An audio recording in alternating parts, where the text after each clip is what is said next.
नमस्कार, पोल मीडिया से मैं अमित जैन। आज का विषय शुरू करने से पहले मैं कुछ प्रश्न पूछना चाहता हूं। क्या इंसानियत शर्मसार होती रहेगी? क्या इंसानियत का कत्ल आपके और हमारे आंखों के सामने होता रहेगा?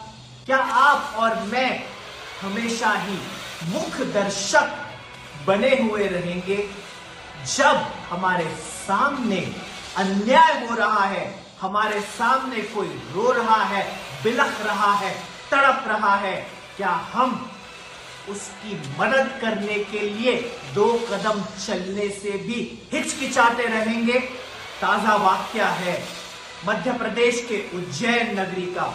वही उज्जैन नगरी जो बाबा महाकाल की नगरी है, धर्म की नगरी है, आस्था की नगरी है, भक्ति की नगरी है। हजारों लाखों भक्तगण प्रति वर्ष उज्जैन आकर बाबा महाकाल के दर्शन करके खुद को धन्य समझते हैं। लेकिन इसी नगरी में एक 8वीं कक्षा में पढ़ने वाली बालिका जो सतना की रहने वाली बताई जाती है, वह रेलवे से किसी स्कूल के काम के कारण एग्जामिनेशन के लिए उज्जैन पहुंचती है और यहां पर उसी स्टेशन से, रेलवे स्टेशन से एक रिक्शा वाला जिसका नाम भरत सोनी बताया जा रहा है, यह सोनी धिक्कार धिक्कार धिक्कार मैं इसका करता हूं, क्योंकि एक नाबालिग के साथ इसने रेप किया है। अपनी रिक्शा में बैठाकर सुनसान जगह पर ले जाकर दुष्कर्म कर वहां से फरार हो जाता है, भाग जाता है।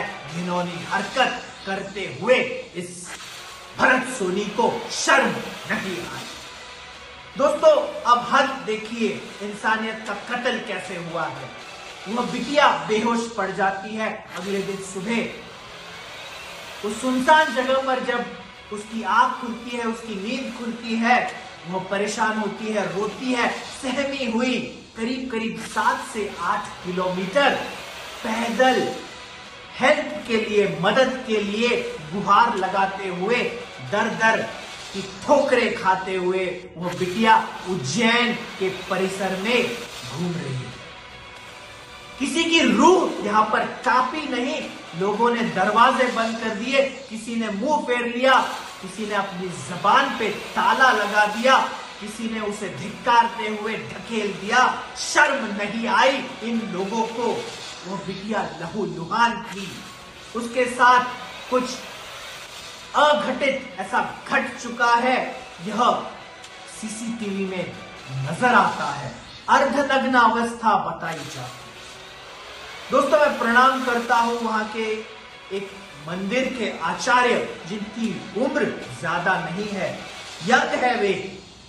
उन्होंने अपने शरीर से कपड़ा, वस्त्र, जिसे हम महाराष्ट्र में पंचा कहते हैं, जो गुरुजी पंचा पहनते हैं, वो पंचा निकालकर उस बिटिया के पास दे दिया। उसे बैठाया, उसे पानी पिलाया, नाश्ता करवाया। डरी सहमी लड़की को मदद उन्होंने करी। लेकिन क्या करूं मैं उन लोगों का, उन हजारों घरों का, सैकड़ों घरों का, जहां के दरवाजे, कुछ दुकानों के दरवाजे भी उस बिटिया के लिए खोल नहीं पाए। उसे 8 से 9 किलोमीटर चलना पड़ा। शर्म किसी को नहीं आई। मैं गुजारिश करता हूं government of Madhya Pradesh, police प्रशासन से, सरकारी नुमाइंदों से कि जल्द से जल्द इस केस में कार्रवाई होनी चाहिए। भरत सोनी को अरेस्ट कर लिया गया है, पुलिस आगे की कार्रवाई कर रही है। मैं गुजारिश करता हूं पोल मीडिया के माध्यम से कि यहां पर जल्द से जल्द चार्जशीट दायर होनी चाहिए।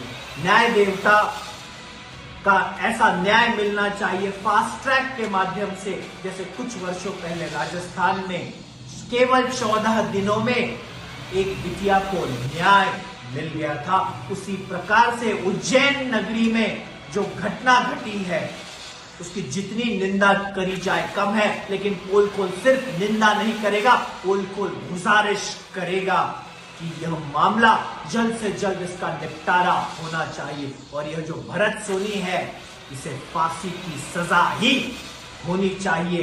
ब्लड स्टेन्स उसके ऑटो रिक्शा में मिले हैं। दोस्तों एविडेंस है, यहां पर डीएनए जैसी व्यवस्था है, साइंस विज्ञान आगे बढ़ गया है।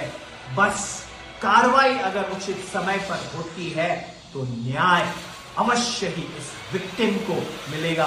भरत सोनी के पिता कहते हैं कि उसके लड़के को फांसी होनी चाहिए और इस प्रकार का कोई भी दुस्साहस करे बस उसका निपटारा न्याय देवता के माध्यम से, पुलिस के माध्यम से जल्द हो।